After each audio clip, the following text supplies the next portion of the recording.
From the Great Rocky Mountains with photographers from all over the world, you are listening to the Rocky Mountain Photography Show. I'm your host, Jeff Futter, and thank you for listening. This is episode 7. I've got Sarah Kahler from Laramie, Wyoming, and Alexis Wasinger from Jeffrey City, Wyoming with us today. I wanted to talk a little bit about niches in photography and the importance of having a niche. Sarah, did you want to get us started a little bit by telling me a little bit about what is your niche in photography? My niche these days has been more landscape, nature, sunset photography. I previously was a portrait photographer before I moved out west. I moved from Maryland on the East Coast about 8 years ago, and then just fell in love with the Western landscape and kind of switched my inspiration to landscapes and sunsets. And that's kind of where I'm at. I do a lot of landscapes, sunsets, any kind of nature photography, waterfalls, anything like that. What about you, Alexis? What is your niche in photography? I still feel like I'm trying to figure that out. I've been mainly doing family photos.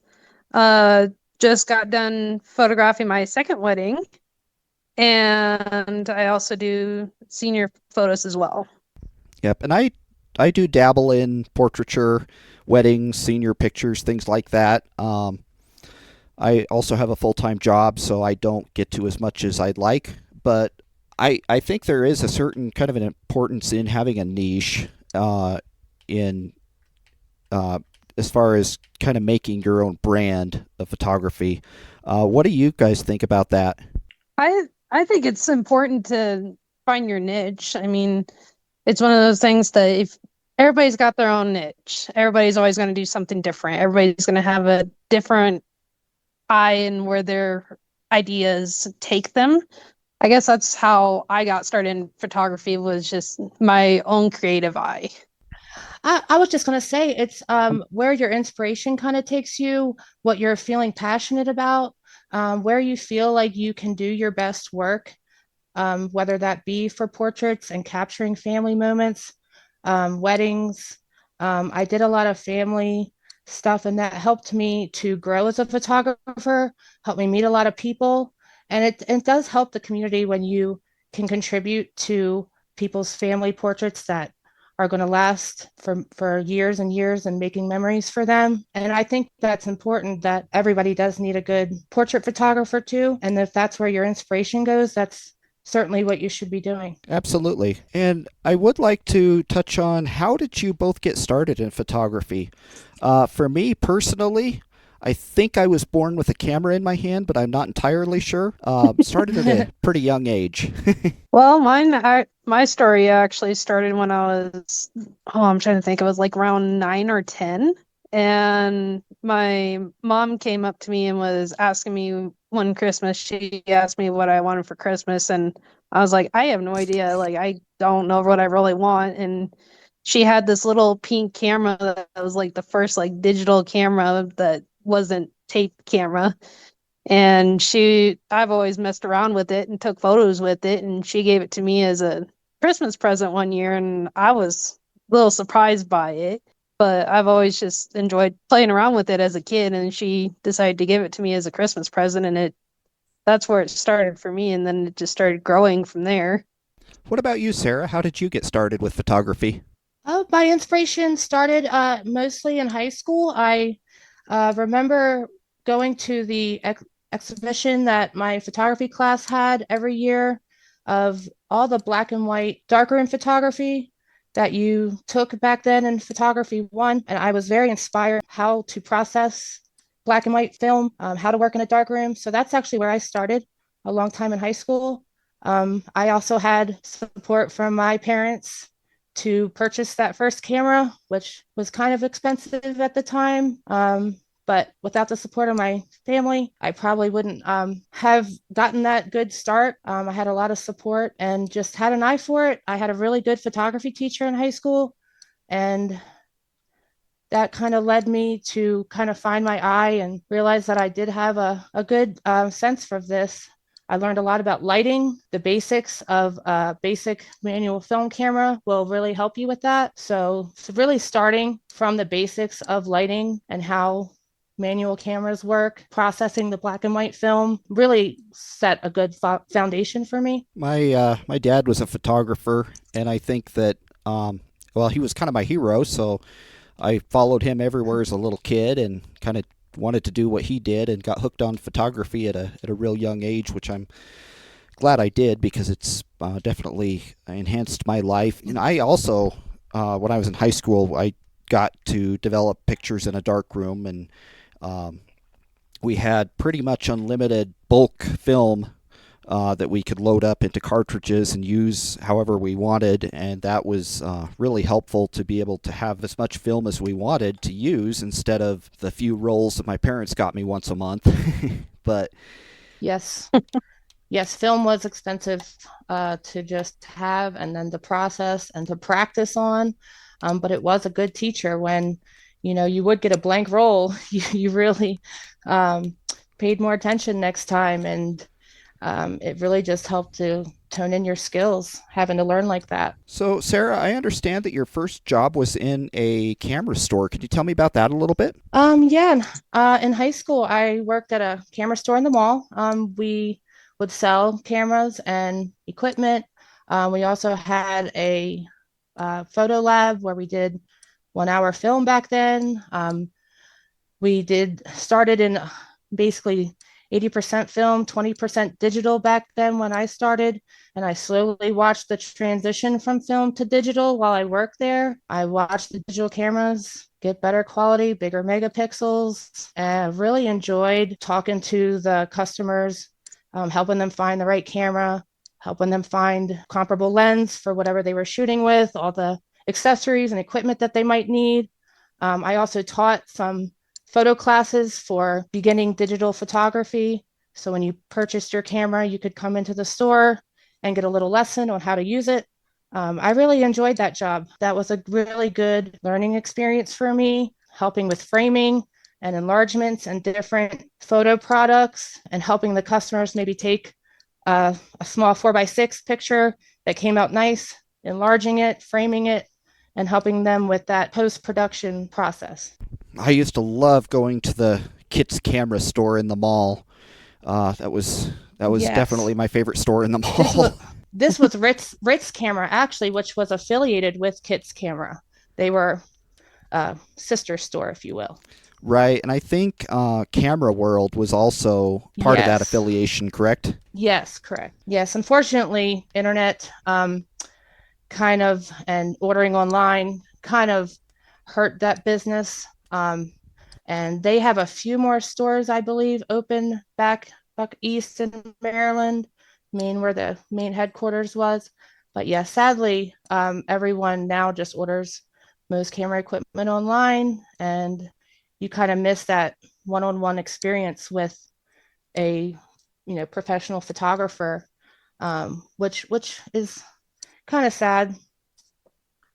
And just to add on to that, I mean, the one-on-one is great, but you don't really get a feel for the camera to see if it's something that will fit you as a photographer either. That was one of the hardest Correct. things that I struggled with when I was buying my first camera. Was mine was secondhand, so I was able to go look at it, get my hands on it, actually get a feel if it was going to be something that would fit me. Yes, agree.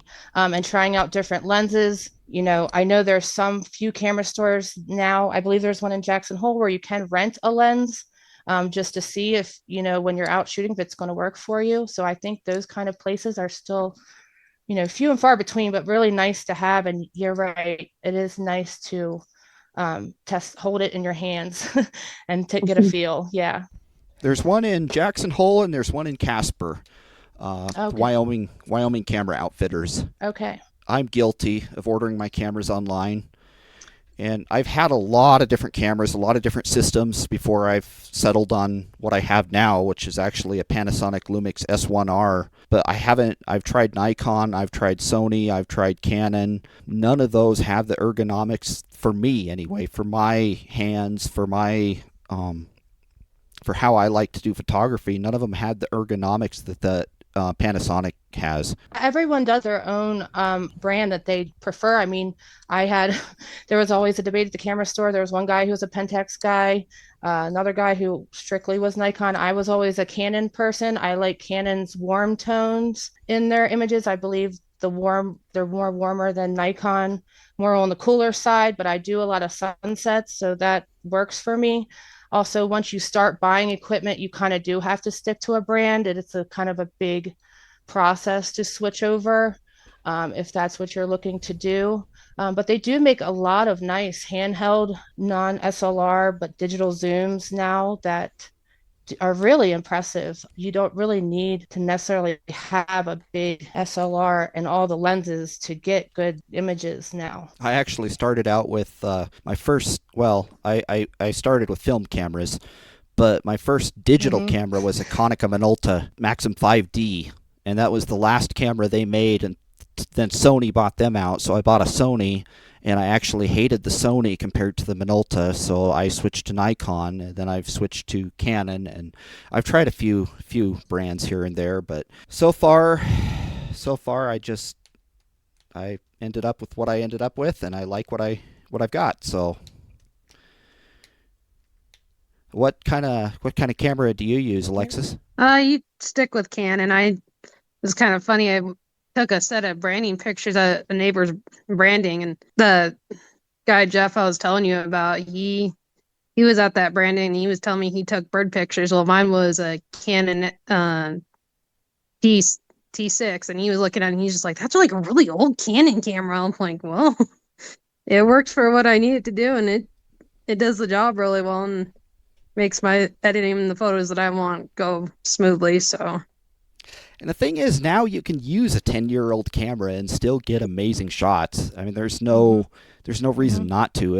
If you like the camera, there's no reason not to use it.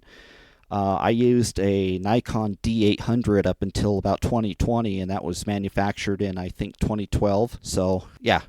How about you, Sarah? What kind of gear do you prefer? I had a Canon Rebel as a backup camera, but I have a Canon 90D now, but I did have a Canon Rebel that I was shooting as a backup. I had a 20D before that, but unfortunately that reached its shutter count on me in the middle of a photo shoot. So I was using a Rebel, but putting nicer lenses on the Canon Rebel did help it improve its quality as well. So that's something to think about if you do have an older SLR. Just investing in maybe a better lens will take that older camera and step it up to another level.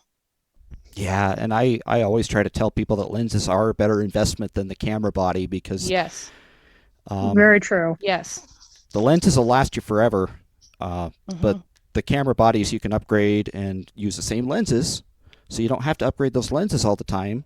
So invest in great lenses and then worry about your camera body second. Correct. That's what I meant with once you do get to a brand that you like, it's better to stick with that because you are going to have lenses, accessories, and everything that most likely fit for any camera that you get in the future. So it's a big deal to switch completely a new brand if that's something that you ever want to do. And Sarah, I understand that you contribute to the Visit Laramie page. Can you tell me a little bit about that? Yes. So they've really been helping me get my name out there, helping me with marketing my photography. I do a lot of seasonal shooting in and around town in the Snowy Range or for certain events coming up in town. And they always like to share my work. I've done a project for them in Centennial of the Nike Self Museum.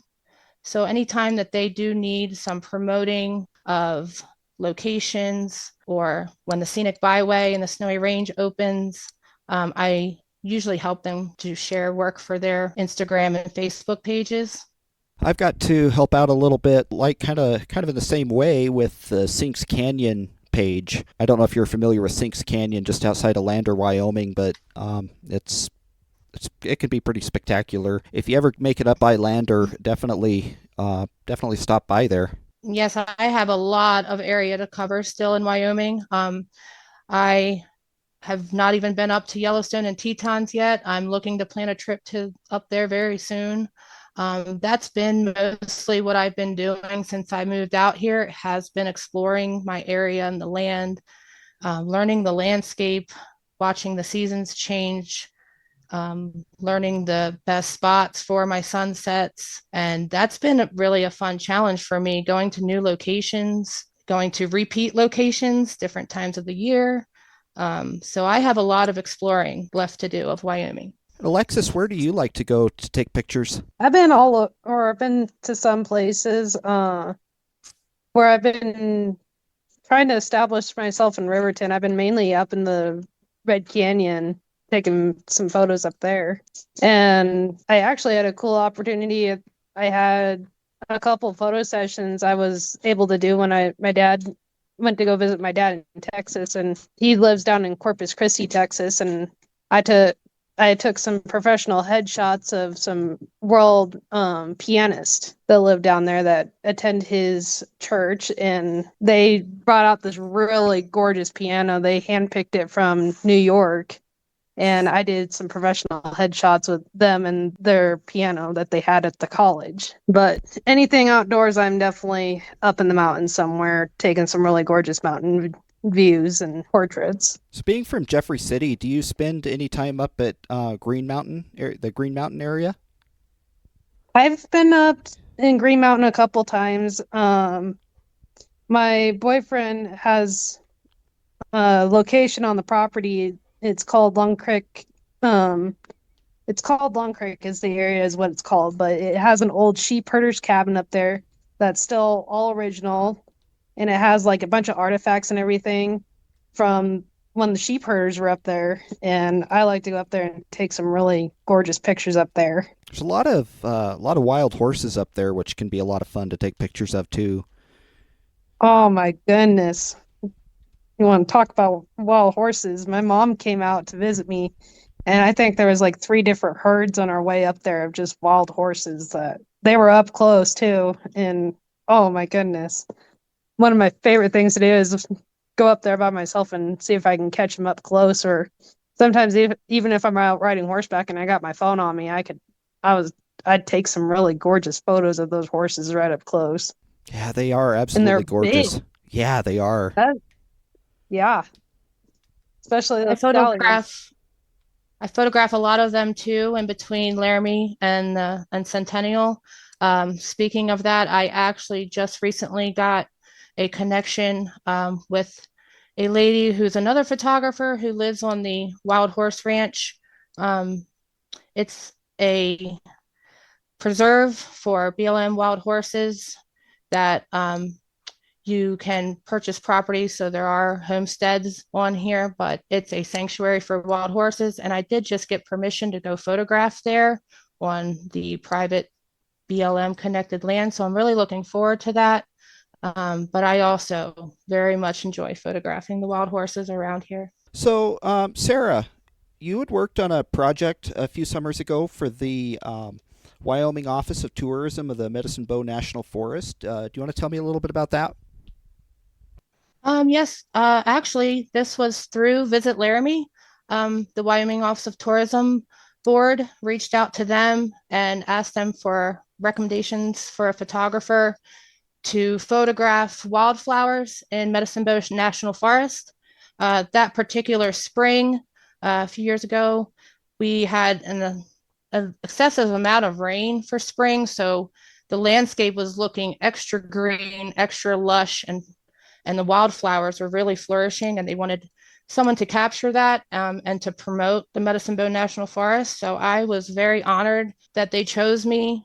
So I photographed everywhere from the Vitawoo area, Snowy Range, and Sheep Mountain is also part of Medicine Bow National Forest, which is in the Centennial Valley.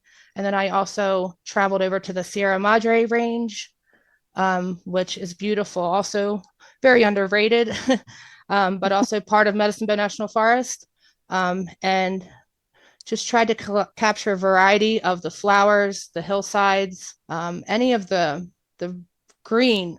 I mean, it was a beautiful end of spring that we had here in Wyoming that year. And that was a really fun thing to do. And it's funny how it is all connected. It does go into Colorado a little bit, but it's very expansive, and just lots of little pockets between Snowy Range and Sierra Madre. You have such a variety of different types of mountains, lakes, of course, the rivers that run through, and then Vitawil, of course. If you've never been to Vitawil, it's pretty much like Wyoming's Garden of the Gods, I like to call it. But it's all kind of split up, but just so much variety in that forest. So Seminole State Park, just outside of Rawlins, it's absolutely gorgeous up there. I don't know if you've been there or not. They have some of the nicest, finest sand, and on one side, and then on the other side, it's really nice, beautiful mountains. So a little bit of everything for everybody. But I don't know, is that part of Medicine Bow National Park, do you know? Or Medicine Bow National Forest, do you know? I do not believe that is, but I have not been over to that area, but I'm looking it up. I don't believe that is part of it. But that's another place if you ever just have a day to get out and drive somewhere. I would highly, highly recommend. It is one of my top places in Wyoming.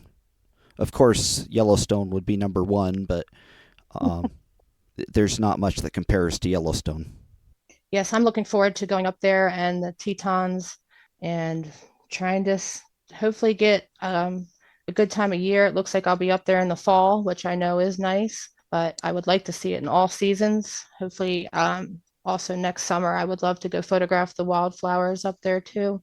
I've been wanting to make it down to Colorado to the Rocky Mountain National Park. I've never been there. I'm in Denver all the time, so it's just a quick trip out of Denver, so there's no reason for me not to go. I just haven't yet.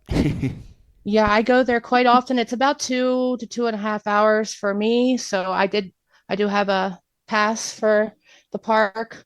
I recommend it's hard wisdom right now, but I understand that other parks also have that. So if you can, just reserve your time for certain areas, or if you want to just drive Trail Ridge Road and go to other parts in the park after 2 p.m., they allow you to do that. So that's what I usually do. In the summer, it's easier when it's the sun's out for longer of the day. So yeah, highly recommend. There's beautiful hikes in there. I have some hikes on my bucket list in there. I do go down to Colorado a lot and do the 14er hikes. So I'm always going for the best views. So the best views are the highest mountains. I recently did hike Mount Elbert. So that's the tallest in Colorado. So the views were amazing. Yes, I started hiking more because of landscape photography. So my thought was I have to get to the better views, and the best way is to hike there. So the hiking and the landscape photography almost go hand in hand. You kind of have to have some hiking abilities, skills to get to the most epic locations, in my opinion. Yeah, I used to hike quite a bit, but lately I've let myself get kind of out of shape. I just wanted to mention that I have been, I guess my niche has been the sunset landscape nature photography. I recently, though, have been dabbling more in just Western cowboy, cowgirl photography, which has been kind of a fun adventure, a fun challenge. I work at a horse ranch, so it's a beautiful setting to photograph the Western culture. And so that's something that if you're following my work, you will probably see more Western type photography on my page, more of the fine art style of silhouettes, sunsets. But that's been a new, fun, recent thing that I've been kind of practicing. And I have a website in the works coming this fall, and I'm hoping to set up at the local farmers market next summer to sell my prints and canvases. Um, so be on the lookout for those. All right, and where can we go to find your work? I'm on Instagram, Western Skies _ photography, and on Facebook at Western Skies Photography. And what about you, Alexis? Where can we go to follow you and see your work? I'm on Facebook. It's Piney Ridge Photography. And then I'm also on Instagram, which is just Piney_Ridge_photography. Great. It was really nice having you both on today. Thank you very much for joining me. Well, thank you for inviting me. This is definitely a new thing for me, and I'm really glad that you invited me to be on your podcast. Well, if you ever want to come back on, just let me know. Oh, absolutely. It was an honor to be here. Thank you for having me. This was the Rocky Mountain Photography Show. Please visit us online at RockyMountainPhotoshow.com. Thank you for listening and have a great day.